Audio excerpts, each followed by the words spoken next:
தேர்ந்தெடுக்கப்பட்ட பிரதிநிதிகள் மீது அதிருப்தி ஏற்பட்டால் அதை தேர்தல்கள் மூலம் தூக்கி எறியும் அதிகாரம் மக்களுக்கு உண்டு. மக்களுக்கு உண்டா, மக்களுக்கு இருக்க வேண்டுமா? ஆப்ரஹாம் லிங்கனுடைய கனவு என்னவா இருந்தது கேள்வி. நிச்சயமாக எந்த ஒரு மக்கள் பிரதிநிதியுடைய செயல்பாடு மாற்றுக்கு இருக்குமானால் 5 ஆண்டுகள் பொறுத்திருந்து பார்க்க வேண்டியதுதான் இன்றைய நிதர்சனமான யதார்த்தமான உண்மையாக இருக்கிறது. இன்றைய மக்கள் யார் பக்கம் நிகழ்ச்சிக்கு உங்கள் அனைவரும் அன்போடு வரவேற்கும் நண்பர்களே. சற்று முன்னால் ஆயுதெழுத்து பார்த்துருப்பீங்க. எவ்வளவு கடுமையான வாத பிரதிவாதங்கள், அனல் கனல் எல்லாமே பறக்கக்கூடிய வாதமாக இருந்தது. அதற்கு அடிப்படை காரணமாக மதம் இருந்தது. மதம் எவ்வளவு ஒரு சென்சேஷனலான விஷயமா இருக்குதுங்கிற கண்கூட பார்க்கிறோம். அது சார்ந்த அரசியல் தொடர்ந்து கொண்டே இருப்பது தான் இந்தியாவுடைய சாபக்கேடாக இருக்கிறது. எதை செய்தாலும் குற்றம், எதை செய்யாவிட்டாலும் குற்றம், செய்தால் ஒரு காரணம், செய்யாவிட்டால் ஒரு காரணம் என்று மாறி மாறி அரசியல் மையப்படுத்தப்பட்டே இருக்கக்கூடிய அரசியலில் மதம் மையப்படுத்திக் கொண்டே இருக்கக்கூடிய ஒரு தொடர்ந்து கவலைக்குரிய விஷயமா இருக்கிறது. இது அடுத்தடுத்த காலகட்டங்களில் எப்படி நகரப்போங்கிற பொறுத்து வந்து பார்ப்போம். நிச்சயமாக மதவாதிகளுக்கு மிதவாதமான போக்கு தேவை, அரசியல்வாதிகளுக்கு இன்னமும் மிதமான ஒரு போக்கு தேவை. எல்லாவற்றும் அரசியலை பார்க்கக்கூடிய விஷயம் நிச்சயமாக இந்த நாடை நல்ல வழிக்கு கொண்டு செல்லாது அப்படிங்கிறத மாற்றுக்கிறதுல எல்லாருமே பார்க்கக்கூடிய விஷயமா தான் இருக்கு. எல்லாருக்குமே வேதனை அளிக்கக்கூடிய விஷயமா தான் இருக்கு. எல்லா விஷயங்களும் சின்ன சின்ன விஷயங்கள் கூட இப்படி அரசியல் ஆகணுமா அப்படிங்கிற கேள்வி நம்ம மனதில் எழுந்து கொண்டே இருக்கிறது. நண்பர்களே, நாம் மக்கள் யார் பக்கம் நிகழ்ச்சியில் தொடர்ந்து 231 தொகுதியில் 17,500 பேருக்கு மேல் நாம் சந்தித்து தமிழகம் முழுவதும் கூடிய இந்த 3 இடைத்தேர்தல் நடக்கிறது. தேர்தல் நடக்கிறது திருப்பரங்குன்றம், அரவக்குறிச்சி, தஞ்சாவூர்ல, புதுச்சேரியில், நெல்லித்தோப்பில் இந்த 4 இடங்களிலும் தேர்தல் நடக்கக்கூடிய இடங்கள் தவிர தமிழகத்தில் இருக்கக்கூடிய 234 தொகுதியில் 231 தொகுதியில் கிட்டத்தட்ட 17,500 பேருக்கு மேல நம்ம முழுமையாக சந்தித்து மக்களுடைய எண்ண ஓட்டங்கள் எப்படி இருக்கிறது, உங்களுடைய சட்டமன்ற உறுப்பினர்கள் நீங்கள் யாரை சட்டமன்றத்துக்கு தேர்ந்தெடுத்து அனுப்பினீர்களோ அவர்களுடைய செயல்பாடு எப்படி இருக்கிறது, அவர்களுக்கு நீங்கள் என்ன மதிப்பீடு கொடுத்து வைத்திருக்கிறீர்கள், உங்களுடைய மனதில் அவர்கள் எந்த அளவில் இருக்கிறார்கள் என்பதை தொடர்ந்து நாம் ஒவ்வொரு நாள் பார்த்துக் கொண்டே வருகிறோம். இப்போது நாம் இன்னைக்கு நாம் தேதியில் சேலம் மாவட்டம், கிருஷ்ணகிரி மாவட்டம், தருமபுரி மாவட்டம் ஆகிய இடங்களில் இருக்கக்கூடிய சட்டமன்ற உறுப்பினர் செயல்பாடு எப்படின்னு பார்க்கிறோம். இதில் நம்ம குறிப்பாக அமைச்சர்கள் எடப்பாடி பழனிசாமி மற்றும் அன்பழகன் மற்றும் பாலகிருஷ்ண ரெட்டி ஆகிய 3 செயல்பாடு எப்படின்னு பார்க்க போறோம். அதேபோல முன்னாள் அமைச்சர்கள் திரு செம்மலை, பழனியப்பன் உள்ளிட்டவங்களை எப்படின்னு பார்க்க போறோம். மொத்தமாக இன்று நாம் 22 தொகுதியில் பார்க்க இருக்கிறோம். குறிப்பாக இந்த மேற்கு மண்டலத்தில் இருக்கக்கூடிய சேலம், தருமபுரி, கிருஷ்ணகிரி ஆகிய 3 மாவட்டத்தில் இருக்கக்கூடிய 22 சட்டமன்ற தொகுதியோட செயல்பாடு, அந்த சட்டமன்ற தொகுதியுடைய உறுப்பினருடைய செயல்பாடு எப்படி இருக்கிறது பார்க்கிறோம். அவர்களுக்கு நீங்கள் அளித்திருக்கக்கூடிய மதிப்பீடு என்ன என்பதை பார்க்க இருக்கிறோம். இந்த மதிப்பீடை ஒட்டுமொத்தமாக நமக்காக நடத்தி வந்திருக்கக்கூடிய ஏற்கனவே 2014 பாராளுமன்ற தேர்தல் மற்றும் 2016 சட்டமன்றத்தில் இரண்டிலுமே நமக்காக இந்த கருத்து கணிப்பை நேரடியாக நடத்தி வந்த கிறிஸ் இன்ஃபோ மீடியா நிறுவனத்தை சேர்ந்த திரு அருண் கிருஷ்ணன் இருந்திருக்கார். உங்கள் நிகழ்ச்சிக்கு வரவேற்கிறேன். நம்ம நேரடியாக தொகுதிகளுக்கு செல்லலாம். நாம் முதலில் பார்க்கக்கூடிய சட்டமன்ற தொகுதி நண்பர்களே வீரபாண்டி சட்டமன்ற தொகுதி. கிராமப்புறங்கள் அதிகம் இருந்த முன்னாள் அமைச்சர் ஆறுமுகத்துக்கு அடைமொழியாக இந்த வீரபாண்டி ஆறுமுகம் மாற்றிய வீரபாண்டி தொகுதியுடைய செயல்பாடு, அந்த தொகுதி சட்டமன்ற உறுப்பினர் மனோன்மணி, அதிமுகவை சேர்ந்த மனோன்மணிய செயல்பாடு எப்படி பார்க்கிறோம்.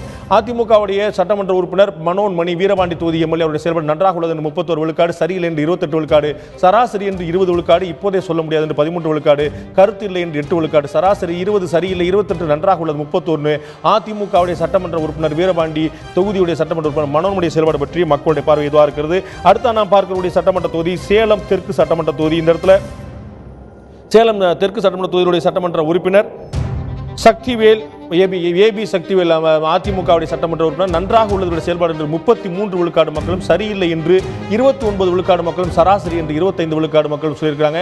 சேலம் தெற்கு சட்டமன்ற தொகுதியுடைய உறுப்பினர் சக்திவேலுடைய செயல்பாடு நன்றாக உள்ளது 33, சரியில்லை 29, சராசரி 25. இவர் கடந்த சட்டமன்ற தேர்தலில் 51.39 விழுக்காடு வாக்களை வாங்கியிருந்தார். அவருக்கு எதிராக போட்டியிருந்த திராவிட முன்னேற்ற திரு குணசேகரன் 36 விழுக்காடு வாக்களை மட்டுமே வாங்க முடிஞ்ச ஒரு மிகப்பெரிய வித்தியாசத்தில் ஒரு வெற்றி பெற்றிருந்த பார்த்தோம். அடுத்த நான் பார்க்கக்கூடிய சேலம் வடக்கு சட்டமன்ற தொகுதி. சேலம் வடக்கு சட்டமன்ற தொகுதி. இதுல சட்டமன்ற உறுப்பினர் கூடிய திராவிட முன்னேற்ற கழகத்தைச் சேர்ந்த திரு ராஜேந்திரன், வக்கீல் ராஜேந்திரன் அழைக்கப்படக்கூடிய திரு ராஜேந்திரன் அவர்கள் அவருடைய செயல்பாடு எப்படின்னு கேட்டபோது நன்றாக உள்ளது என்று 31 விழுக்காடு, சரியில்லை என்று 29 விழுக்காடு, இப்போதே சொல்ல முடியாது என்று 20 விழுக்காடு மக்கள் சொல்லியிருக்காங்க. திரு ராஜேந்திரன் அவர்கள் ஏற்கனவே அந்த இடத்துல திரு வீரபாண்டி ஆறுமுகம் அவருடைய திமுக இருந்தாலும் கூட வீரபாண்டி அவர்களுக்கு மாற்று பார்வை கொண்ட ஒரு அரசியல் அங்கே மேற்கொண்டு சொல்லப்படுது. அந்த இடத்துல இவருடைய செயல்பாடு 31% மக்கள் நன்றாக உள்ளது என்றும், சரியில்லை என்று 29% மக்கள் சொல்லியிருக்காங்க. இவரை எதிர்த்து போட்டியிட்ட அண்ணா திராவிட முன்னேற்ற கழகத்தைச் சேர்ந்த சரவணன், KRS சரவணன் 39.99, அதாவது 40 விழுக்காடு வாக்களை வாங்க இவர் கிட்டத்தட்ட ஒரு 5 விழுக்காடு வாக்களை வித்தியாசத்தில் ஜெயிக்கக்கூடியதை பார்க்கிறோம். ராஜேந்திரன் அவர்கள். நான் திரு அருண் கிருஷ்ணமுத்திர கேட்க ஒரு விஷயம், இந்த 3 சட்டமன்ற தொகுதியில் பார்த்தோம். குறிப்பாக இந்த சேலம் வடக்கு தொகுதியை நம்ம பார்க்கும்போது திரு ராஜேந்திரன் ஏற்கனவே சொன்னது போல அங்கே திராவிட முன்னேற்ற கழகத்திலே ஒரு மாற்று அரசியல் பண்ணிட்டு இருந்தவங்க வீரபாண்டி ஆறுமுகத்துக்கு எதிராக மாற்றாக ஒரு அர்த்தம் இருக்க முடியாதுன்னு சொல்லும்போது அங்கே தலைமையுடைய முழுமையான அன்பை பெற்று இவர் ஒரு மாற்று பாறையை முன் வச்சிருந்தார். அங்கே திமுகவிலே அவர் கொஞ்சம் சில அதிருப்திகள்லாம் உண்டு. இப்போ அதிமுக நிச்சயமாக பெரிய எதிர்ப்பு இருப்பாங்க. இந்த இடத்துல 2% வாக்கு வித்தியாசம் தான் இப்போ வந்து சொல்லியிருக்காங்க. நல்லா இருக்குன்னு சொல்லிட்டு ஒரு 31%, சரியில்லை என்று 29% சொல்லியிருக்காங்க. ஆனால் வெற்றி பெற்ற போது கிட்டத்தட்ட ஒரு 5 விழுக்காடு வாக்குகள் மேல் வெற்றி பெற்றார். இந்த 3 தொகுதிகளுடைய செயல்பாடு எப்படி, குறிப்பாக இந்த சேலம் வடக்கு? சேலம் மாவட்டத்துக்கு உட்பட்ட பல தொகுதிகளில் நம்ம பார்த்தோம்னா மீண்டும் அதிமுக தான் ஜெயிச்சு வராங்க. இங்கே அவங்களுக்கு தான் எட்ஜ் இருக்கிறத பார்க்குறோம். இங்கேருந்து தருமபுரி, கிருஷ்ணகிரின்னு போக போக போட்டி கடுமையாகுது, பாதி ஜெயிக்கிறாங்க, அப்படிலாம் நிலைமை இருக்கு. முதல்வர் அவர்கள் சென்று சேலம் மாநகரத்தில் ஒரு பிரச்சார கூட்டத்திலேயே சொல்லும்போது, மீண்டும் இங்கே சட்டம் ஒழுங்கு பிரச்சனைகள் இல்லாமல் இருக்கணும் அப்படின்னா அதிமுகவுக்கே வாக்களிங்க அப்படிங்கிறதான் போல் கேம்பெயினாகவே இருக்கு. அது ஒரு மேஜர் இஷ்யூவாக சேலம் மாநகரத்துக்கு உட்பட்ட இடங்கள்லையும் அதை சுற்றி இருந்த இடங்கள்லையும் இருந்தது. மறுக்க முடியாத ஒரு கருத்தாக தான் நம்மளும் பார்க்குறோம். மக்களும் அதை மனதில் வைத்துக்கொண்டு வாக்களித்தவர்கள் நிறைய பேர் இருக்காங்கங்கிறது ஒரு உண்மையாக தான் இருக்குது. அது மட்டும் இல்லாமல் நம்ம பார்க்கணும், சேலம் மாநகரத்துக்கு உட்பட்ட 3 தொகுதிகளில் 2 தொகுதிகளை அதிமுக தான் கைப்பற்றுறாங்க. ஸோ அப்படி பார்க்கும்போது எல்லா நகரங்களுக்கும் எல்லா ஊர்களுக்கும் இருக்கக்கூடிய அதே அடிப்படை வசதிகளோ பிரச்சனைகளோ மக்களிடையே அதெல்லாம் இருக்கு. ஆனால் அதையெல்லாம் ஒரு அளவுக்கு டாப்பில் பண்ற அளவுக்கு சட்டம் ஒழுங்கு, அதாவது உள்ளூர் பிரச்சனைகள், இது வந்து ஒரு முக்கியமான பிரச்சனையா இருந்து அது அதிமுகவுடைய 2011-16 அந்த 5 ஆண்டு கால அரசுல கட்டுப்படுத்தப்பட்டது அப்படிங்கிற ஒரு நம்பிக்கையின் அடிப்படையில் தான் அங்க நிறைய பேர் வாக்களிக்கிறாங்கிறதையும் நம்ம பார்க்கிறோம். இதுல வந்து கிராமப்புறம் நகர்ப்புற வித்தியாசம் இருக்குது. அப்ப சேலம் தெற்கு வடக்கெல்லாம் வந்து நகர்ப்புற பகுதியில் கொஞ்சம் உள்ளடக்கியது. இப்ப வீரபாண்டி மாதிரியான பகுதிகள், சங்ககிரி அடுத்து பார்க்கக்கூடிய தொகுதி மாதிரிலாம் கொஞ்சம் சேலத்துடைய மாவட்டத்தில் புறப்படக்கூடியது. அந்த நகர்ப்புற கிராமப்புற வித்தியாசம் தெரியுது. கண்டிப்பா நகர்ப்புறம் கிராமப்புறத்துக்கு வித்தியாசம் இருக்கு. நகர்ப்புறத்துல பார்த்தோம் அப்படின்னா சட்டம் ஒழுங்கு ஒரு பிரதான பிரச்சனையா பார்க்கப்படுது. கிராமப்புறங்கள்ல முக்கியமா சேலத்தும் சுத்தி இருக்கக்கூடிய சில ஊர்களுக்கு நம்ம போகும்போது டாஸ்மாக் வந்து ஒரு இஷ்யூவா நிறைய பேர் எடுத்து சொன்னாங்க. அது காரணங்கள் நீங்க பார்த்தீங்கன்னா வார சம்பள முறை அங்க இருக்கிறது நம்ம பார்க்கிறோம். வாரத்துல அந்த வார கண்டிப்பா வார கடைசியில அங்க சம்பளம் கொடுக்குறாங்க. அப்ப கொடுக்கும்போது அதே மாதிரி வார கடைசியில வந்து நீங்க பாத்தீங்கன்னா டாஸ்மாக் சேல்ஸும் உயருது. ஸோ நிறைய விஷயங்கள் வந்து குடும்ப பிரச்சனைகள் இதனால ஏற்படுது அப்படிங்கிறது டாஸ்மாக் இஷ்யூ இந்த பகுதிகளில் வாக்காளர்கள் மத்தியில் ஒரு அதிர்வலை ஏற்படுத்தியது மறுக்க முடியாத உண்மையாக தான் பார்க்கிறோம். அடுத்த நான் பார்க்கக்கூடிய சட்டமன்ற தொகுதி சேலம் மேற்கு சட்டமன்ற தொகுதி. இந்த சட்டமன்றத்துடைய உறுப்பினர் அதிமுகவை சேர்ந்த திரு வெங்கடாச்சலம். அதிமுக சேர்ந்த வெங்கடாச்சலம் வந்து அவருடைய செயல்பாடு எப்படின்னு கேட்டபோது அவருடைய செயல்பாடு 32 விழுக்காடு மக்கள் வந்து செயல்பாடு சரியா இருக்குன்னு சொல்ல, ஒரே ஒரு விழுக்காடு மட்டும் குறைவாக சரியில்லை என்று 31 விழுக்காடு சொல்ல, சராசரி என்று 27 விழுக்காடு சொல்லியிருக்காங்க. சராசரி 27, சரியில்லை 31, ஒரே ஒரு விழுக்காடு கூடுதலாக சேலம் மேற்கு சட்டமன்ற உறுப்பினர் அதிமுக சேர்ந்த திரு வெங்கடாச்சலம் செயல்பாடு நன்றாக உள்ளது என்று 32 விழுக்காடு மக்கள் சொல்லியிருக்காங்க. அவர் வந்து கடந்த தேர்தலில் 39.88 கிட்ட 40 விழுக்காடு வாங்க, அவருடைய 4 விழுக்காடு குறைவாக பன்னீர்செல்வம் திராவிட முன்னேற்ற சேர்ந்து வாங்கியிருந்தாங்க. அது அடுத்த நாம் பார்க்கக்கூடிய சட்டமன்ற தொகுதி கிராமப்புறங்களில் இருந்த சங்ககிரி சட்டமன்ற தொகுதி. சங்கரி என்று அழைக்கப்படக்கூடிய சங்ககிரி சட்டமன்ற தொகுதியுடைய செயல்பாடு எப்படி இருக்குன்னா, அதிமுக சேர்ந்த ராஜா அங்கு சட்டமன்ற உறுப்பினர் இருக்கார். அவருடைய செயல்பாடு நன்றாக உள்ளது. 32 விழுக்காடு மக்கள் 5 விழுக்காடு குறைவாக சரியில்லை என்று 27 விழுக்காடு மக்கள் சொல்லியிருக்காங்க. சராசரி என்று 17 சராசரி, அதோட 10 விழுக்காடு கூடுதலாக சரியில்லை என்பது 27, அதை விட 5 விழுக்காடு கூடுதலாக நன்றாக உள்ளது என்று 32 விழுக்காடு மக்கள் அதிமுக சட்டமன்ற உறுப்பினர் சங்கருடைய சட்டமன்ற உறுப்பினர் ராஜாவோட செயல்பாடு பற்றி சொல்லியிருக்காங்க. இவர் கடந்த தேர்தலில் 44.5 விழுக்காடு வாங்குகிறார். கிட்டத்தட்ட சரி பாதியில் 27 விழுக்காடு வாக்குகள் தான் ராஜேஸ்வரன் அப்படிங்கிறவங்க வந்து காங்கிரஸ் கட்சியை சேர்ந்த ராஜேஸ்வரன் வந்து 27 விழுக்காடு வாக்கு தான் வாங்குற பார்க்கிறோம். அடுத்த நாம் பார்க்கக்கூடிய சட்டமன்ற தொகுதி எடப்பாடி சட்டமன்ற தொகுதி. பொதுப்பணித்துறையுடைய அமைச்சராக இருக்கக்கூடிய சட்டமன்றத்தில் வந்து அமைச்சரவையில் முதலமைச்சருக்கு அடுத்ததாக 3ஆம் இடத்தில் இருக்கக்கூடிய எடப்பாடி பழனிசாமி அவர்கள் அவருடைய எடப்பாடி சட்டமன்ற பேருக்கு அடையாளமாக இருக்கக்கூடிய எடப்பாடி சட்டமன்ற தொகுதியில் அவருடைய செயல்பாடு நன்றாக உள்ளது என்று 33 விழுக்காடு மக்கள், சரியில்லை என்று 26 விழுக்காடு மக்கள், சராசரி என்று 23 விழுக்காடு மக்கள் சொல்லியிருக்காங்க. சராசரி 23, சரியில்லை 26, நன்றாக உள்ளது 33 விழுக்காடு மக்கள் சொல்லியிருக்காங்க. இவர் கடந்த சட்டமன்ற தேர்தலில் வந்து 43.74 விழுக்காடு வாங்கியிருக்காங்க. அதை விட கிட்டத்தட்ட 18 விழுக்காடு குறைவாக திராவிட முன்னேற்ற பாட்டாளி மக்கள் கட்சி 2ஆம் இடத்தை பெறுகிறது. அண்ணாதுரை வந்து 2ஆம் இடத்தை பெறுகிறார். திராவிட முன்னேற்ற கழகம் வந்து 24.44 விழுக்காடு பெற்று 3ஆம் இடத்தை பெறுகிறது. ஒரு மிகப்பெரிய லீட்ல வந்து வித்தியாசத்தை பெறார். இந்த மக்களுடைய மதிப்பீட்டில் கிட்டத்தட்ட ஒரு 7 விழுக்காடு வாக்கு வந்து வித்தியாசத்தை முன்னெடுக்கிறார். நான் திரு எடப்பாடி பழனிசாமி பற்றி கேட்க விரும்புகிறேன் அருண். இவர் வந்து ஜெயிச்சதுல ஒரு ஸ்ட்ராங்கான விக்டரி வந்து கிட்டத்தட்ட 18 விழுக்காடு வித்தியாசத்தில் ஜெயிக்கிறார். அதே மாதிரி மக்களுடைய மதிப்பீட்டில் பார்த்தா நம்ம சமீபத்தில் பார்த்தால ஒரு பெரிய லீடு எடுக்கக்கூடியவராக இருக்கார். கிட்டத்தட்ட 7 விழுக்காடு நம்ம பார்த்தோம்னா நன்றாக இருக்கிறதுக்கும் சரியில்லைங்கிறதுக்கும் 1, 2, 3, 4 அதிகபட்சமாக 4, 5 தான் இருக்கிறத பார்த்துக்கோம்.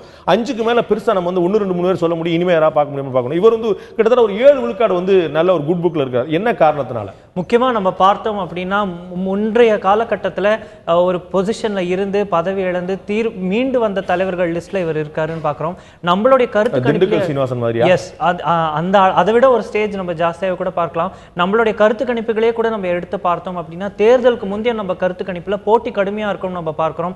அதுக்கப்புறம் இவருக்கு வந்து ஒரு சர்ஜ், அதுக்கப்புறம் இவருக்கு ஒரு சர்ஜ் வந்து நம்மளுடைய தேர்தலுக்கு பிந்தைய கருத்து கணிப்புல இவருக்கு நல்ல மார்ஜின்லேயே விக்டரி இருக்கும், நம்மளே ப்ரெடிக்ட் பண்றோம். அதுதான் இன்னும் அவருக்கு தொடருது. அதுக்கான தொடர்ச்சி காரணம், முக்கிய காரணம் பார்த்தோம்னா அவருக்கு கொடுத்திருக்கக்கூடிய முக்கிய பதவி, அது மூலமா இவரால் அந்த பகுதி, அதாவது அந்த தொகுதி மட்டும் இல்ல, அந்த தொகுதியை சுற்றி இருக்கக்கூடிய ஊர்களுக்கு இவரால் நன்மை வரும் அப்படிங்கிற எதிர்பார்ப்பும் நம்பிக்கையும் மக்களிடையே அதிகமா இருக்கிறத நம்ம கண்டிப்பா பார்க்க தெரியுது. இது வழக்கமா வந்து இந்த மாதிரி ஒரு ஆன்டி இன்கம்பன்சி கிரியேட் ஆயிரும்ல, ஏற்கனவே பல முறை இருந்தவங்க அப்படிங்கும்போது அந்த மாதிரிலாம் நம்ம வந்து ஏற்கனவே வேற வார்த்தை நம்ம சொல்ற அந்த ஆன்டி இன்கம்பன்சி இல்லாம எதிர்பார்ப்பு அதிகமா இருக்குன்னு நீங்க ரொம்ப கௌரவமா சொல்லிட்டு இருந்தீங்க. அந்த எதிர்பார்ப்பு இவர் மேல இல்லையா? நம்பிக்கை எல்லாம் பூர்த்தி செய்யறாரா அவர்? சில தலைவர்களுக்கு நேற்றைய தினம் நம்ம பார்த்த அதிமுக இருக்கக்கூடிய சில பெரிய தலைவர்கள், பதவி கொடுக்கப்படாத தலைவர்களுக்கு அது வந்து நெகட்டிவ் ஓட்டா மாறுது. பதவி கொடுக்கப்படக்கூடிய தலைவர்களால் ஏதேனும் செய்ய முடியும், அதுவும் வந்து இவர்கள் வந்து ஒரு 2ஆம் 3ஆம் கட்ட தலைவர்களா வளர்ந்து வராங்க அப்படிங்கிறப்ப அது பாசிட்டிவ் ஓட்டா மாறுது. பதவி பொசிஷன் வந்து மக்களிடையே ஒரு பெர்செப்ஷன் கொடுக்கிறது, பாசிட்டிவா நெகட்டிவாங்கிறது.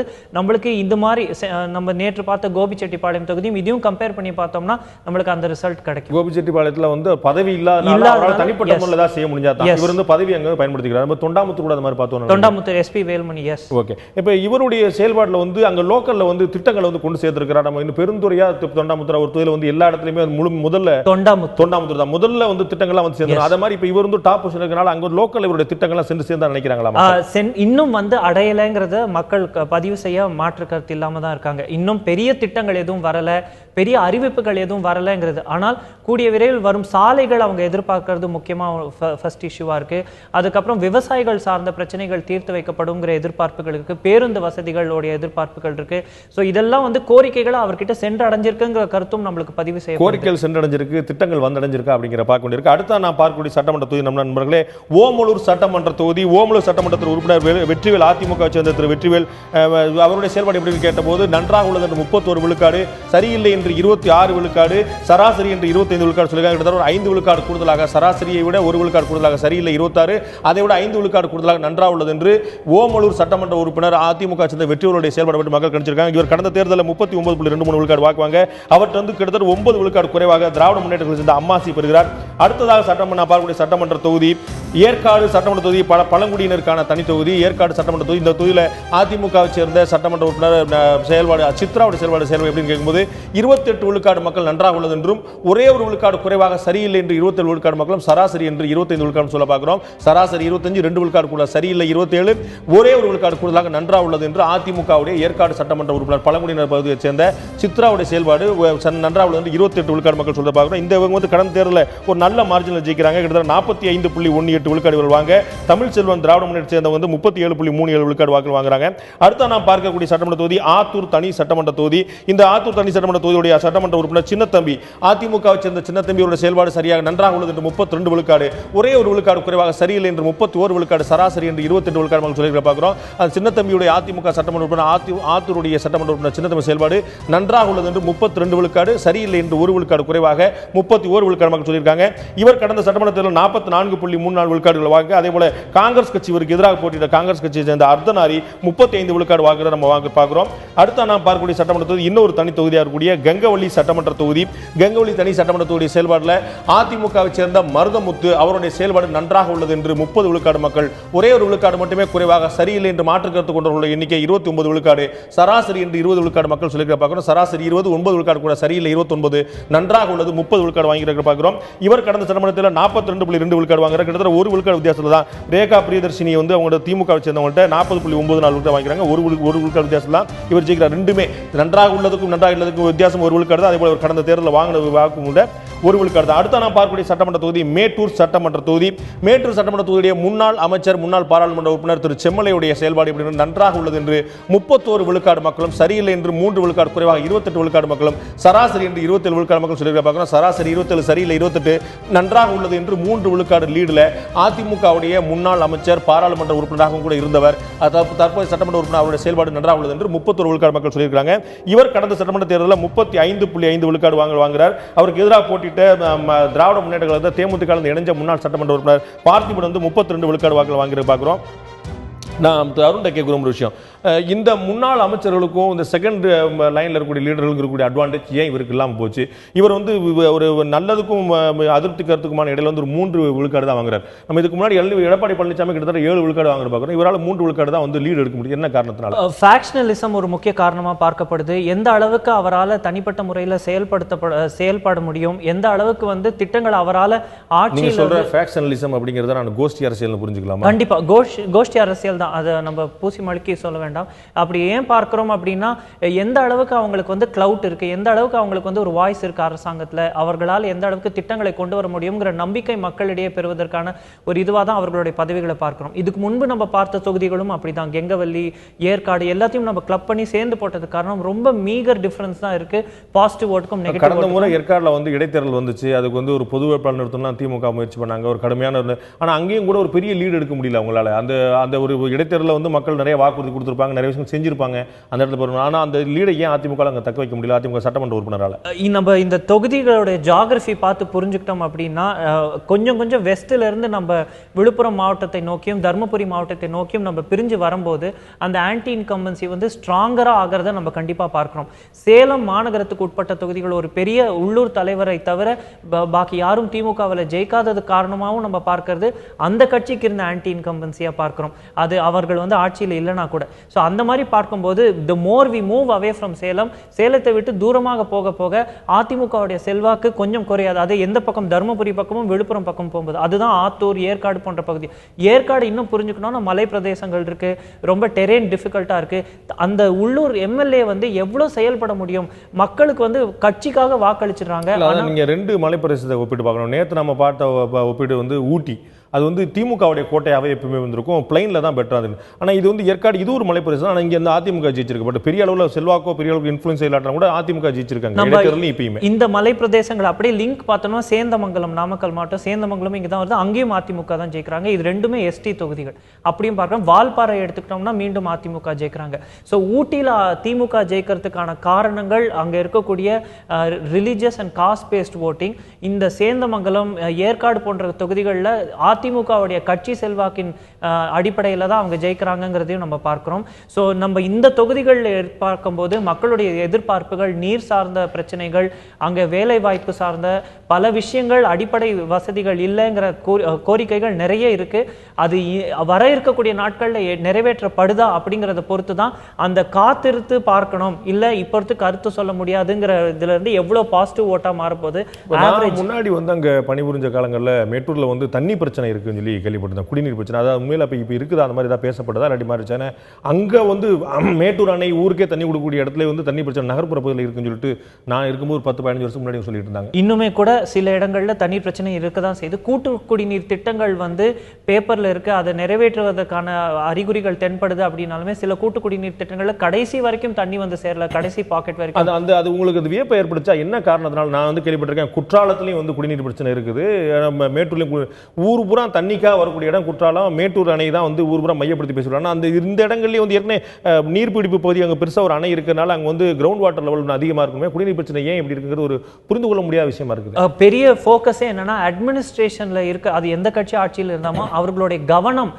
இப்போ மேட்டூர் இல்லை நீங்கள் சொன்ன மாதிரி ராஜபாளையம் சைட்லாம் நம்ம எடுத்துக்கிறோம் அப்படின்னா, நேற்று ஊட்டியில் மக்கள் நம்மளுக்கு சொன்ன கருத்து தான், அந்த பகுதியை பயன்படுத்தி தமிழகத்தில் இருக்கக்கூடிய எல்லாருக்கும் நன்மை செய்யறதுக்கு முயற்சிகள் எடுக்கும்போது அந்த ஊர் பிரச்சனைகளில் கவனம் செலுத்தாமல், மேட்டுப்பாளையம் நீங்கள் எடுத்துக்கிட்டிங்கன்னா சாலை, குறுகலான சாலைகள், தென்காசி போன்ற இந்த பகுதிகள் எல்லாமே அதிகமாக டூரிஸ்ட் வரக்கூடிய இந்த இடங்களில் சாலை வசதி கூட பெருசாக இல்லை. அப்படிங்கிறது வந்து உள்ளூருக்கு கவனம் செலுத்தப்படாதது. இங்கேருந்து ரெவென்யூ எடுக்க பார்க்குறாங்களே தவிர இங்கே திருப்பி கொடுக்கறதுக்கான கவனம் இல்லை என்று எல்லா ஆட்சிகள் மீதுமே அந்த உள்ளூர் மக்கள் வைக்கக்கூடிய குற்றச்சாட்டு இருக்கத்தான் செய்யுது. அடுத்த நான் பார்க்கக்கூடிய சட்டமன்ற தொகுதி தருமபுரி சட்டமன்ற தொகுதி. தருமபுரி சட்டமன்ற தொகுதியில் திராவிட முன்னேற்ற கழகத்தை சேர்ந்த சட்டமன்ற உறுப்பினர் திரு சுப்பிரமணியனுடைய செயல்பாடு எப்படி இருக்கு மக்கள்கிட்ட கேட்டிருந்தோம். அவருடைய செயல்பாடு நன்றாக உள்ளது. 28 விழுக்காடு, 2 விழுக்காடு குறைவாக சரியில்லை என்று 26, சராசரி என்று 21 விழுக்காடு, சரியில்லை என்று 26, நன்றாக உள்ளது என்று 28 விழுக்காடு மக்கள் சொன்னாங்க. தருமபுரி சட்டமன்ற தொகுதியில் இவரை எதிர்த்து போட்டிட்ட அதிமுக சேர்ந்த பூத்த இளங்கனவர்கள் 29.58 விழுக்காடு வாங்க, இவர் 35 விழுக்காடு கிட்ட வாங்குறாரு. எம்பி தேர்தலில் அங்கே திரு எம்பியாக தேர்ந்தெடுக்கப்பட்டிருந்த சேர்ந்தவர் திரு அன்புமணி அப்படிங்கிறத மறந்துட முடியாது. அந்த சட்டமன்ற தொகுதியில் பார்த்தோம். அடுத்த நான் பார்க்கக்கூடிய பெண்ணாகரம் சட்டமன்ற தொகுதி, இந்த இடத்துல அன்புமணி ராமதாஸே போட்டியிருந்தார். பாராளுமன்ற உறுப்பினராக கூடிய அன்புமணி ராமதாஸ் முன்னாள் மத்திய அமைச்சர் போட்டியிருந்தார். அவரை ஏற்று வெற்றி பெற்ற இன்பசேகரன், திராவிட முன்னேற்றங்களை சேர்ந்த இன்பசேகரன், அவருடைய செயல்பாடு நன்றாக உள்ளது என்று 31 விழுக்காடு, சரியில்லை என்று 30 விழுக்காடு, சராசரியும் அதே அளவு இருக்கிறது, சராசரியும் சரியில்லை என்று 30 விழுக்காடு சொல்ல 1 விழுக்காடு மட்டுமே கூடுதலாக நன்றாக உள்ளது என்று 31 விழுக்காடு மக்கள் சொல்றாங்க. பெண்ணாகரம் சட்டமன்ற உறுப்பினர், திராவிட முன்னேற்றங்களை சேர்ந்த இன்பசேகரோட செயல்பாடு, இவர்தான் வந்து அன்புமணி டாக்டர் அன்புமணி ராமதாஸ் ஏற்று வெற்றி பெற்றார். கிட்டத்தட்ட ஒரு 9-10 விழுக்காடு வாக்கு வித்தியாசம் ஜெயிக்கிறார். 9 விழுக்காடு வாக்கு ஜெயிக்கிறார். இவர் வாங்கிய வாக்குகள் 38.49, அன்புமணி ராமதாஸ் வாங்கிய வாக்குகள் 29.25 விழுக்காடு. இந்த இடத்துல அதிமுக 3வது இடத்துக்கு தள்ளப்பட்டது. நான் வந்து திரு அருண்ட கேட்க விரும்பும் விஷயம், இந்த சட்டமன்ற தொகுதியில் எல்லாருமே வியப்பை ஏற்படுத்திய விஷயம். கிட்டத்தட்ட வந்து நம்ம கடிப்பிலே கூட ஒரு கடும் நெருக்கடி இருக்கும்னு நம்ம எதிர்பார்க்கும் போது கிட்டத்தட்ட ஒரு 9 விழுக்காடு வாக்கு வித்தியாசத்தில் இவர் வந்து ஜெயிக்கிறார். அங்கே திராவிட முன்னேற்றம் ஜெயிக்க, நீங்க சொன்னது போல சேலத்திலிருந்து வெளியே வர தருமபுரி கிருஷ்ணகிரி பக்கம் போக, அந்த பக்கம் விழுப்புரம் பக்கம் போக இங்கே திமுக வந்து அட்வான்டேஜ் எடுக்கிற பார்க்குறோம். அதிமுக 3வது இடத்துக்கு எப்படி போச்சு? அந்த இடத்துல இவர் வெற்றி பெற்றதுக்கு வந்து என்ன காரணமாக இருக்க முடியும்? இவர் அந்த மக்கள் செல்வாக்கு பார்க்கும்போது கிட்டத்தட்ட ஒரு விழுக்காடு வாக்கு தான் இருக்காது. பெரிய சராசரி 30 விழுக்காடு இருக்குது, சரியில்லை 30 விழுக்காடு இருக்குது, நன்றா இருக்கு 31 விழுக்காடு. ஒரு சின்ன மைனர் எட்ஜ் தான் எடுக்கிறார். என்ன காரணத்தினால? கன்னியாகுமரியில பாஜக, தர்மபுரி கிருஷ்ணகிரி மாவட்டத்தில் பாமக, இதுதான் வந்து நிதர்சன உண்மை. அங்க மதம் இங்கு ஜாதி. எஸ், அப்படிதான் நம்ம பார்க்கிறோம். அதுதான் உண்மையும் கூட. நம்ம vote polarization based on religion, vote polarization based on caste, அதை மட்டும் இல்லாம லிங்குவிஸ்டிக் ஓட் போலரைசேஷன். முன்னாடி தொகுதியில் பார்த்த திரு பூத்தா இளங்கோவனோ, இப்ப இருக்கக்கூடிய இன்பசேகரன், மற்றவங்கள பெரும்பான்மையான இடத்துல அந்த பகுதியில் போட்டிறவங்க எல்லாருமே அதே சமுதாயத்தை சேர்ந்தவங்க. அதே சமுதாயத்தை சேர்ந்த மற்றவர்கள் வந்து தோற்கடிக்கப்பட, அதே சமுதாயத்தை சேர்ந்த இவங்க ஜெயிக்கிறாங்கன்னு அதுக்கு எப்படி வித்தியாசம்? ஒரே சமுதாயத்தை சேர்ந்த நம்ம ஒரே 3 கட்சிகளுமே, இங்க 3 பெரிய கட்சிகள்னு பேசும்போது அதிமுக, திமுக, பாமக அப்படின்ற 3 கட்சிகளுமே பார்க்கும்போது ஒரே ஒரு சமுதாய வேட்பாளர்களை முன்னிலைப்படுத்துறாங்க. அதுல மாற்று கருத்து இல்லை. அங்க என்ன ஆயிடுது அப்புறம் பார்க்கும்போது சமுதாயம் மட்டுமே வாக்குகளை கொடுக்குதா அப்படிங்கிற பேச்சு வரும்போது தான் கட்சி வாக்குன்னு ஒண்ணு இருக்கு. அந்த கட்சி வாக்கை பயன்படுத்தி தான் வந்து திமுகவுக்கு வந்து இங்க இந்த மாவட்டத்துக்கு உட்பட்ட இடங்கள்ல ஒரு எட்ஜ் இருக்கிறத பார்க்கிறோம். அதுவும் ஆன்டி இன்கம்பன்சி, அதாவது 5 வருடத்துக்கு ஒரு முறை ஆட்சி மாற்றத்துக்கு வாக்களித்து டியூன் ஆன தமிழக மக்கள்ல வித்தியாசப்பட்டவர்கள் சில மாவட்டங்கள் பார்த்தோம்னா கோவை, திருப்பூர், சேலம், ஈரோடு, இந்த மாதிரி அங்கெல்லாம் மட்டும்தான் மீண்டும் இதே ஆட்சி தொடர வாக்களிக்கிறாங்க. இது போன்ற இடங்கள்ல ஆட்சி மாற்றம் தேவைங்கிற வாக்குகள் வரும்போது அது அதிமுகவே 3வது இடத்துக்கு தள்ளுது அப்படிங்கறத நம்ம பார்க்கிறோம். இப்போ இங்கே அதான் பாராளுமன்ற தேர்தலில் அதிமுக தோற்ற இடம் இதுவும் கன்னியாகுமரி நீங்கள் குறிப்பிட்டது போல. ஆனால் அந்த 2 இடத்துலையுமே வந்து பார்த்தீங்கன்னா கிட்டத்தட்ட ஒரு 6-7 பேருக்கு மேலே ராஜ்யசபா எம்பிக்களுடைய நிதியை பூரா அங்கே செலவழிக்க வச்சு தருமபுரியிலையும் கன்னியாகுமரியிலையும் அதிமுக கூடுதல் கவனம் செலுத்துச்சு. இருந்தாலும் அவங்க ஏற்கனவே பின்னடைஞ்சிருந்தாங்க, தொடர்ந்து பின்னடை செஞ்சாங்க. அதில் வியப்பு இல்லை. ஆனால் திரு அன்புமணி ராமதாஸ் அதே பாராளுமன்ற தொகுதியில் வந்து வெல்றார். இந்த பாராளுமன்றத்தில் கிட்டத்தட்ட 9 விழுக்காடு வாக்குல தோக்குறார். அந்த நம்பிக்கையை திமுக எப்படி கையகப்படுத்துது அந்த வாக்குகளை? நம்ம அங்கதான் பேசும்போது திரு அன்புமணி ராமதாஸ் அவர்களுக்கு இருக்க பாப்புலாரிட்டி மீது டவுட்டே இல்லை. அவர் கண்டிப்பா ஜெயிப்பாருன்னு தான் நம்ம கருத்து கணிப்பில் கூட நம்மளுக்கு வந்தது ஃபர்ஸ்ட் இது. அதுக்கப்புறம் வந்து போட்டி கடுமையா இருக்கிறத நம்ம பார்க்கிறோம். அங்கேதான் நம்ம பேசும்போது ஒரே சமுதாயத்தை சேர்ந்த வேட்பாளர்கள் வரும்போது கட்சி வாக்குகள்னு பிரியும் போது எந்த கட்சி பலமா இருக்கு, பெருசா இருக்கு அப்படின்னு பார்க்கும்போது 2014 அவர் எப்படி தர்மபுரி நாடாளுமன்ற தொகுதியிலே ஜெயிக்கிறாரு, இங்க ஒரு சின்ன சட்டமன்ற தொகுதியில தோக்குறாரு அப்படிங்கிற கால்குலேஷனுக்கு வரும்போது 2014 இருந்த ஓட்டும் 2016 இருந்த ஓட்டும் வேறுபடுது. அப்போ வந்து மத்தியக்கான ஓட்டா பார்க்கிறோம், இங்க வந்து மாநில அரசாங்கத்துக்கான ஓட்டா பார்க்கிறோம். பாமகவால ஆட்சி அமைக்க கூட முடியாது. பெண்ணாகரம் மாதிரி தர்மபுரி மாதிரி தொகுதியில வாக்களிக்கூடிய மக்களுக்கு அந்த தெளிவு இருக்குன்னு நினைக்கிறீங்களா? பாராளுமன்றத்துக்கு வேறு விதமானவும் சட்டமன்ற வேறுமா வாக்களிக்கூடிய அந்த தெளிவு இது பாராளுமன்றத்தில் செயல்பட போறாங்க, இவங்க சட்டமன்றத்தில் செயல்பட அப்படிங்கிற வித்தியாசம் கண்டிப்பா இருக்கு சார். எந்த அளவுக்கு இருக்கு அப்படின்னா குக்கிராமங்கள்ல இருக்கானா சில இடங்கள்ல கண்டிப்பா அங்கேயும் இருக்கு. ஆண் வாக்காளர்கள் மத்தியில் அது பிரதானமா இருக்கிறத பார்க்கிறோம். அங்க கூட பெண் வாக்காளர்கள் மத்தியில் சில இடங்கள்ல அதிமுக ஸ்கோர் பண்றதையும் பார்க்கிறோம். சோ இப்படி பல விதங்கள்ல வாக்குகள் பிரியும் போது அது பாமகவுக்கு டிஸ்அட்வான்டேஜா போறதா நம்ம பார்க்கறதுனால தான் அவர் 2வது இடத்துக்கு தள்ளப்படுறது நம்ம பார்த்து திமுகவுக்கு அது அட்வான்டேஜா போறதை பார்க்கிறோம். ஆனால் திமுக எம்எல்ஏ செயல்படல அப்படிங்கிற அளவுக்கு ஒரு 30% மக்கள் கூறுறாங்க. அப்படிங்கிறப்போ அந்த அளவுக்கு இன்னும் அதிருப்தி தொகுதிக்குட்பட்ட இடங்கள்ல அது அனைத்து அரசியல் கட்சிகள் மீதும் அங்க இருக்கக்கூடிய எம்எல்ஏ, எம்பி, மாநில அரசாங்கம் மீதும் ஒரு அதிருப்தி இருக்கிறது தான் இந்த ஃபேக்ட்ஸ். இந்த டிஃபரன்ஸ் வந்து பெருசா இல்லாத பார்க்கிறோம். 31 30 30 மாறி மாறி போகக்கூடிய பார்க்கிறோம். அடுத்து நான் பார்க்கக்கூடிய சட்டமன்ற தொகுதி அரூர் சட்டமன்ற தொகுதி. அரூர் சட்டமன்ற தொகுதியுடைய சட்டமன்ற உறுப்பினர் திரு முருகன், அதிமுக சேர்ந்த முருகன் அவருடைய செயல்பாடு எப்படி இருக்கு? நன்றாக உள்ளது என்று 26 விழுக்காடு, 4 விழுக்காடு குறைவாக, சரியில்லை 24, 2 விழுக்காடு குறைவாக, 1 விழுக்காடு குறைவாக, சராசரி 23. இவருடைய செயல்பாடு முருகன் அதிமுகவை சேர்ந்த அரூர் சட்டமன்ற தொகுதியுடைய உறுப்பினர் செயல்பாடு சராசரி 23, சரியில்லை 24, நன்றாக உள்ளது என்று 26 விழுக்காடு மக்கள் சொல்லி பார்க்கிறோம். இவர் கடந்த சட்டமன்ற தேர்தலில் 34 விழுக்காடு வாக்களை வாங்குகிறார். அதே போல திராவிட முன்னேற்றத்தை சேர்ந்த திரு ராஜேந்திரன் வந்து 28 விழுக்காடு வாக்களை வாங்குகிறார். அடுத்த நாம் பார்க்கக்கூடிய சட்டமன்ற தொகுதி ஒரு முக்கியமான முன்னாள் அமைச்சராக இருக்கக்கூடிய திரு பழனியப்பன் அவருடைய சேர்ந்த தொகுதியாக இருக்கக்கூடிய பாப்பிரெட்டிப்பட்டி தொகுதி. பாப்பிரெட்டிப்பட்டி தொகுதியுடைய முன்னாள் அமைச்சர் திரு பழனியப்பன் உயர்கல்வித்துறை அமைச்சராக இருந்தார். அவருடைய செயல்பாடு எப்படி பார்க்கும்போது நன்றாக உள்ளது என்று 32 விழுக்காடு, 2 விழுக்காடு குறைவாக, சராசரி 30, அதை விட 2 விழுக்காடு குறைவாக, சரியில்லை என்று 28 விழுக்காடு, சரியில்லை 28, சராசரி 30, நன்றாக உள்ளது என்று முன்னாள் அமைச்சர் பழனியப்பன் பற்றி அந்த தொகுதி மக்கள் 32 விழுக்காடு மக்கள் சொல்லியிருக்காங்க. இவர் கடந்த சட்டமன்ற தேர்தலில் 35.56 விழுக்காடு வாங்க, சத்தியமூர்த்தி இவர் எதிர்த்து போட்டிட்ட பாமக வந்து அங்க வந்து 29.47 விழுக்காடு வாங்குறது. திராவிட முன்னேற்ற கழகம் 3ஆவது இடத்துக்கு தள்ளப்படுகிறது. நான் அருண் கேட்கக்கூடிய ஒரு விஷயம், இவர் வந்து 6 விழுக்காடு வாக்குல ஜெயிக்கிறார், 4 விழுக்காடு லீடு வந்து இப்ப எடுக்கிறார். 28 விழுக்காடு சரியில்லைன்னு சொல்றாங்க, நல்லா இருக்குன்னு 32 விழுக்காடு சொல்றாங்க. ஆனா ஆவரேஜா இருக்கு, சராசரியா இருக்குன்னு 30 விழுக்காடு வாக்கு சொல்றாங்க. சோ 2 விழுக்காடு வந்து மாறி வருது. சராசரி 30 இருக்குது, சரியில்லைங்கிற 22. இந்த வித்தியாசத்தை முன்னாள் அமைச்சராக இருந்தவர் அந்த இடத்துல வந்து மீண்டும் அமைச்சராகக்கூடிய வாய்ப்பு இருக்குன்னு தான் தேர்தல் நேரத்தில் பேசப்பட்டிருக்கும். இப்போ அமைச்சர் ஆகல, பட் தேர்தல் நேரத்தில் அப்படி தான் பேசப்பட்டிருக்கும். ஆனால் அவரால் ஏன் தக்க வைக்க முடியல? இவரையும் நீங்க மேட்டூர் தொகுதி சட்டமன்ற திரு செம்மலை எப்படி ஒப்பிடுவீங்க? ஒப்பிட்டு பார்த்தோம் அப்படின்னா இவருக்கு இங்கே இருக்கக்கூடிய உள்ளூர் கிளவுட், அதாவது அவர் வந்து அமைச்சர் ஆகிறதுக்கு முன்னாடியும் சரி, அவருக்கு வந்து அங்கே இருக்கக்கூடிய ஏரியாக்களில் கட்டுப்பாடு இருக்கு, அவர் கண்ட்ரோலில் இருக்குங்கிறது பார்க்குறோம். அது மட்டும் இல்லாமல் இவருக்கு எதிரணியில், அது எந்த கட்சியில் இருந்தாலுமே கூட எதிரணியில் அந்த தொகுதிக்குட்பட்ட இடங்களில் பலம் வாய்ந்த தலைவர்களாக இருந்தாலுமே எல்லா கட்சிகள்லையும் தலைவர்கள் இருக்கும்போது இவர் தான் வந்து ஒரு பிரதான தலைவராக பார்க்கப்படுறார். ஏதேனும் ஒரு பிரச்சனை அப்படின்னு வரும்போது, அதுவும் அதிமுக அரசாங்கத்தில் இவருக்கு வாய்ஸ் இருந்த ஒரு காலகட்டம் இருந்ததை மனசில் வச்சுட்டு தான் மக்கள் வந்து இன்னும் ஒரு பாசிட்டிவ் ஓட் கொடுக்கறத பார்க்குறோம். அப்புறம் இந்த தொகுதிக்குட்பட்ட இடங்களில் நம்ம பார்க்கும்போது கொஞ்சம் பின்தங்கிய பகுதிகளில் இங்கே கூட வந்து காஸ்ட் ஒரு பெரிய இஷ்யூவாக இருக்குது, இல்லாமல் இல்லவே இல்லை. ஆனால் பெண் வாக்காளர்கள் ஒரு முக்கிய ஒரு ஃபோர்ஸா அதிமுக பின்னாடி இருக்கிறது இந்த ஊருக்குள்ள இருக்கக்கூடிய பல பஞ்சாயத்துக்கள்ல நம்ம பார்க்கிறோம். ஜாதிகளை தாண்டி அங்க வந்து ஆண் பெண் அப்படிங்கிற விதத்தை வந்து வேறு மாதிரி கொண்டு போகுது. அடுத்த நான் பார்க்கக்கூடிய சட்டமன்ற தொகுதி பாலக்கோடு சட்டமன்ற தொகுதி. இந்த சட்டமன்ற தொகுதியுடைய உறுப்பினராக கூடிய அமைச்சர், உயர்கல்வித்துறை அமைச்சர் திரு அன்பழகன், KP அன்பழகனுடைய செயல்பாடு எப்படி இருக்கு? நன்றாக உள்ளது என்று 31 விழுக்காடு, சரியில்லை என்று 3 விழுக்காடு குறைவாக 28, சராசரி என்று 20 விழுக்காடு சொல்லியிருக்காங்க. அமைச்சர் திரு அன்பழகனுடைய தொகுதி செயல்பாடு, பாலக்கோடு தொகுதியில் அவருடைய செயல்பாடு நன்றாக இருக்கிறது 31 விழுக்காடு மக்கள் சொல்லி பார்க்கிறோம். இவர் கடந்த சட்டமன்ற தேர்தலில் கிட்டத்தட்ட 40 விழுக்காடு வாக்களை வாங்குகிறார். இவர் எதிர்த்து போட்டிட்ட திராவிட முன்னேற்ற சேர்ந்த முருகன் வந்து கிட்டத்தட்ட 37.17 விழுக்காடு வாக்கு வாங்குகிறார். நான் உங்கள்கிட்ட அருண்கிட்ட கேட்குற விஷயம், ரெண்டுமே 3 விழுக்காடு வாக்கு தாங்க. இவர் வந்து சட்டமன்றத்திலே ஒரு 3% ஓட்டு தான் கூடுதலாக வாங்குறாரு. இப்பயுமே கூட ஒரு 3% ஓட்டு தான் வந்து ஒரு லீடு எடுக்கிறார். இவர் அமைச்சராக இருக்கிறாரு. இவரால் ஏன் வந்து திரு எடப்பாடி பழனிசாமி மாதிரி ஒரு 7 விழுக்காடு வித்தியாசத்தை எடுக்க முடியல? இவருக்கும் அதே சமுதாய பின்புலம், ஏற்கனவே வந்து பிரபலமான முகம், தொகுதியிலையும் வந்து அவங்களுக்கு அதிமுக இன்ஃப்ளூயன்ஸ் குறைவு இல்லாமல் இருக்குது, அமைச்சராகவும் இருக்கிறார். நம்ம இவரையும் எடப்பாடி பழனிசாமி அவர்களையும் கம்பேர் பண்ணோம் அப்படின்னா இவருக்கு உள்ளூர்ல பாப்புலாரிட்டி இருக்கிறதுலாம் மாற்று நமக்கு ஒன்றும் பிரச்சனை இல்லை, அவங்களுக்கு பிரச்சனை வரும் நினைக்கிறாங்க.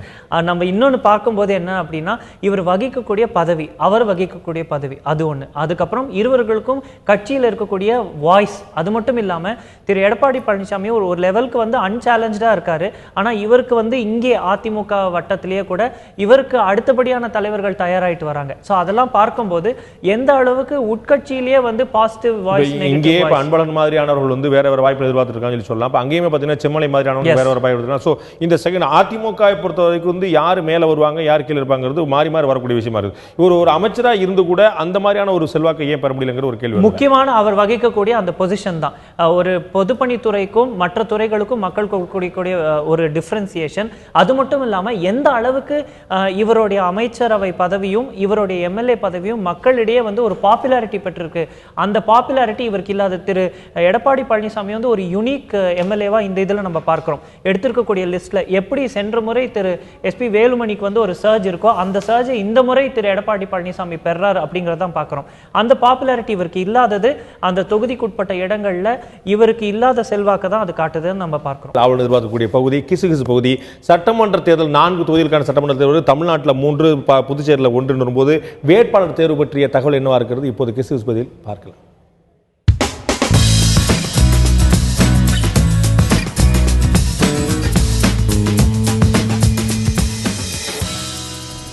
எல்லாருக்கும் வணக்கம். தஞ்சாவூர், அரவக்குறிச்சி, திருப்பரங்குன்றம் தொகுதிக்கான தேர்தல் தேதியை அறிவித்து அரசியல் களத்தை சூடுபடுத்தி இருக்கு தேர்தல் ஆணையம். இடைத்தேர்தல் 1, இடைத்தேர்தல் மாதிரி 2ங்கிறதால இலைத்தரப்பு ரொம்பவே தெம்பாயிருக்கான். ரத்து செய்யப்பட்ட தொகுதியில் பழைய ஆளுகளுக்குத்தான் வாய்ப்புங்கிறது கிட்டத்தட்ட உறுதி செய்யப்பட்டிருக்கான். ஆனால் திருப்பரங்குன்றம் தொகுதிக்கு இன்னும் வேட்பாளர் முடிவாகலையாம். சீட்டை பிடிக்கிறதுக்கு அதிகார மையத்தை நோக்கி படையெடுத்துக்கிட்டு இருக்கிறாங்களாம் திருப்பரங்குன்றம் ரத்தத்தின் ரத்தங்கள்.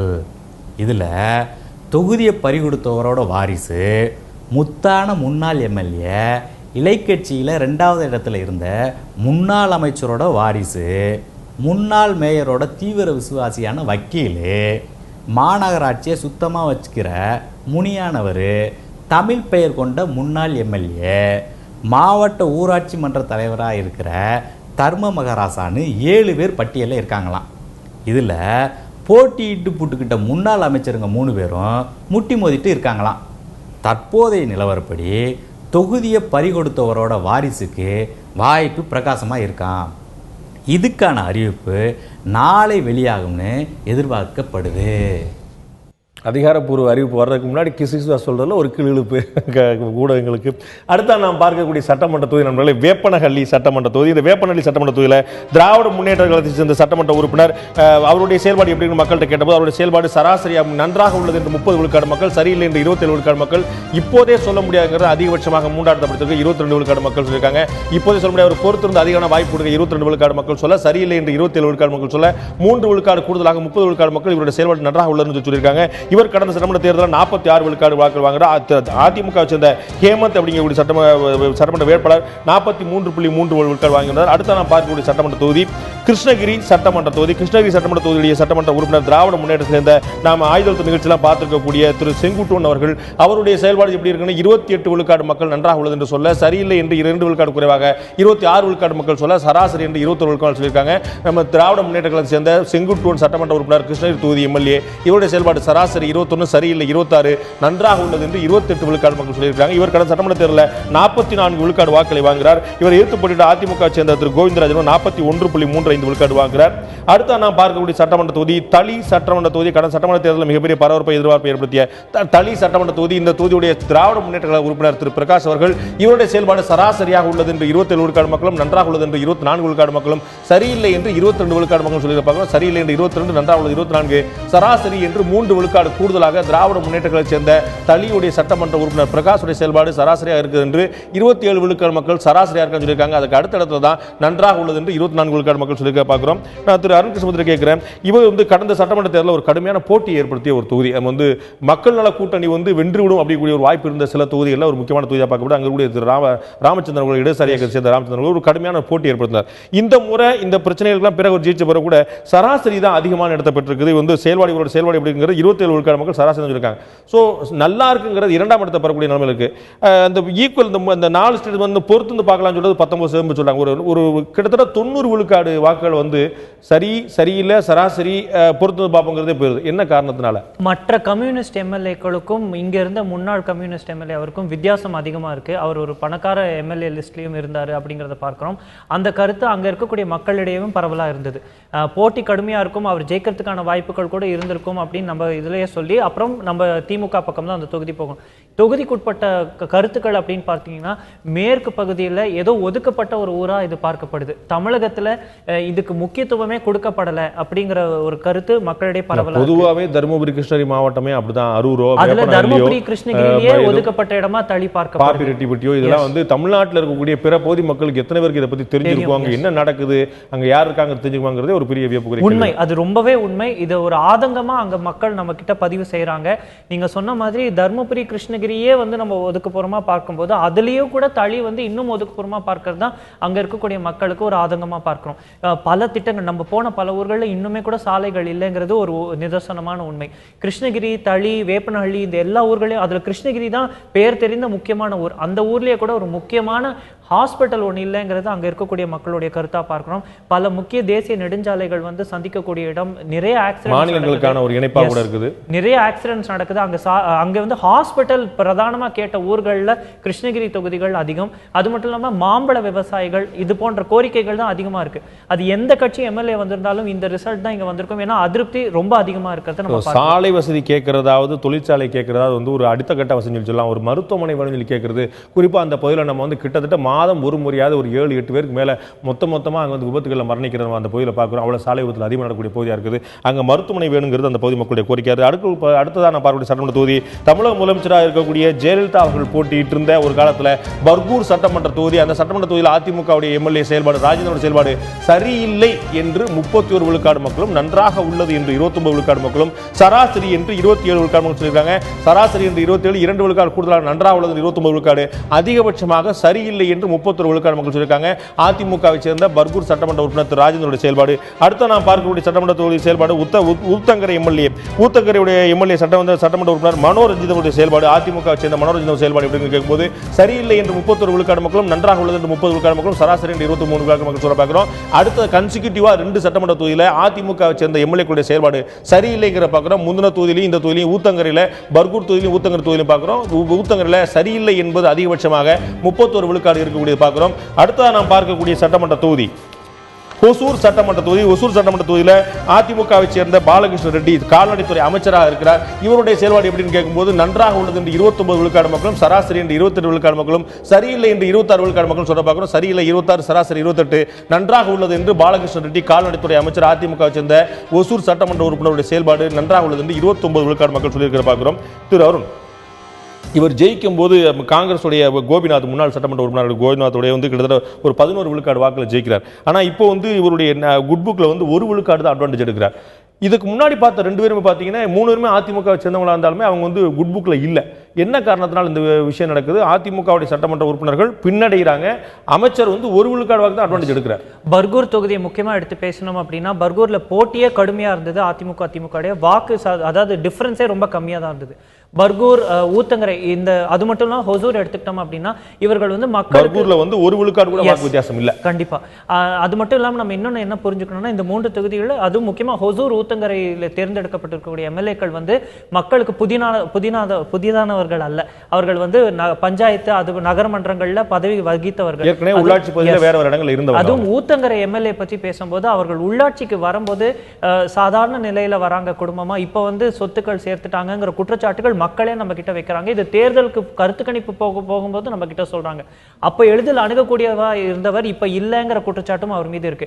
அவர் இதை மாற்றிக்கொண்டு முன்பு எப்படி செயல்பட்டாரோ அந்த மாதிரி செயல்படணுங்கிற கோரிக்கைகளும் மக்கள் வைக்கிறாங்க. ஹொசூர் எடுத்துக்கிட்டோம் அப்படின்னா இன்னும் பல விதத்துல வளர்ச்சி பெற்றிருக்கணும், ஒரு பெரிய நகரமா உருவாயிருக்கணும். தமிழகத்துல பெங்களூருக்கு அருகே இருக்கிறதுனால அதை பயன்படுத்தி இது ஒரு பெரிய நகரமா வளர்த்திருக்கணும்.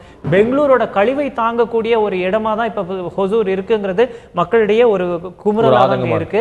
அப்புறம் தமிழகத்திலிருந்து பல பேர் சென்று வேலை பார்க்கக்கூடிய ஒரு இடமாவும் ஹொசூர் இருக்கு. சென்னைக்கு வந்து போகணும் அப்படிங்கிற மாதிரி, திருப்பூருக்கு போற மாதிரி ஹொசூருக்கு வந்து நிறைய மக்கள் வந்து சேர்றாங்க. திருச்சி, கோயம்புத்தூருக்கு இணையா ஹொசூரை வளர்க்கணும்ங்கிற எதிர்பார்ப்பு மக்களிடையே பிரதானமா இருக்கு. அதை யார் செய்து கொடுத்தாலும் அவர்கள் பின்பு செல்லக்கூடிய வாக்காளர்கள் அங்க இருக்கக்கூடிய மக்கள் இருக்காங்க. அதிமுகவுக்கு வந்து பின்னடைவை தரக்கூடியதாக அந்த 3 சட்டமன்ற தொகுதியில் இருக்கிற பார்க்கிறோம். வாக்கு வித்தியாசம் வந்து மக்களுடைய மதிப்பீட்டு வித்தியாசம் மிக குறைவான அளவே வந்து இருக்குது. சில இடங்களில் வந்து நெகட்டிவான வாக்குகள் கூட இருக்கிறது நம்ம பார்க்கிறோம். அடுத்த இந்த கருத்துக்களை பகிர்ந்து கொண்டதுக்கு நன்றி திரு அருண் கிருஷ்ணமூர்த்தி, உங்கள் நேரத்தை எங்களுக்காக ஒதுக்கிறதுக்கு. நண்பர்களை இத்தோடு நாம் இந்த நிகழ்ச்சி நிறைவு செய்ய வேண்டியிருக்கிறது. நாளை நாம் இதே நிகழ்ச்சியில் இன்னும் மேலும் முக்கியமான வேலூர், திருவண்ணாமலை, கடலூர் உள்ளிட்ட சட்டமன்ற தொகுதியில் பார்க்கிறோம். முன்னாள் இந்நாள் அமைச்சர்கள் ஏற்கனவே குறிப்பிட்டது போல அதிகமாக திராவிட முன்னேற்ற கழகம் வென்ற தொகுதியில் நாம் பார்க்க இருக்கிறோம். திராவிட முன்னேற்ற கழகத்துடைய சட்டமன்ற உறுப்பினர்களுடைய செயல்பாடு எப்படி இருக்கு நாளை பார்க்க இருக்கிறோம். அதுவரை நன்றி, வணக்கம்.